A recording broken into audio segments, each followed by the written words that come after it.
Sur le thème de l'éducation numérique, j'ai visité une école qui se trouve à Essertines-sur-Yverdon, un petit collège qui de l'extérieur fait vraiment enfin, petite école de campagne. Puis je trouve intéressant pour photographier l'éducation numérique qui pour moi m'évoquait plutôt l'éducation du futur, donc j'imaginais peut-être aller plus dans une école, dans une grande ville autre. Dans cette classe, ils utilisaient des robots qui s'appellent des Bluebots, qui sont des petits robots qui ressemblent à des insectes.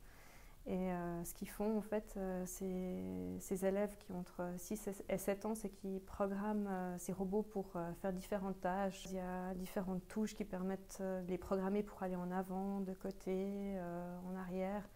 On peut les reprogrammer ou effacer leur mémoire, comme elle dit leur maîtresse, pour après leur faire faire d'autres tâches. Pour cette photo, j'ai choisi d'avoir une personne seulement dans l'image, un enfant qui tient proche de lui le robot, parce qu'il y avait pour moi ce dialogue intéressant au niveau formel entre la forme du robot et puis le visage baissé de l'élève qui regarde ce dispositif.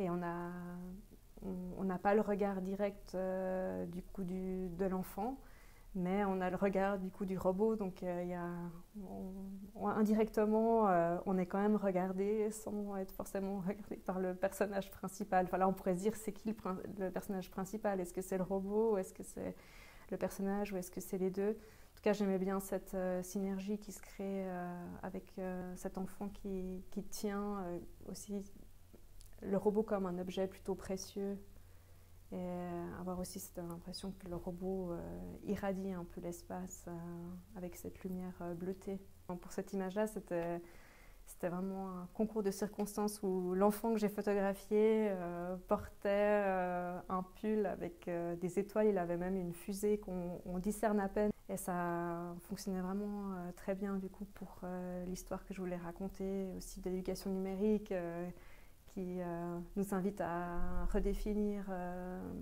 les modes pédagogiques.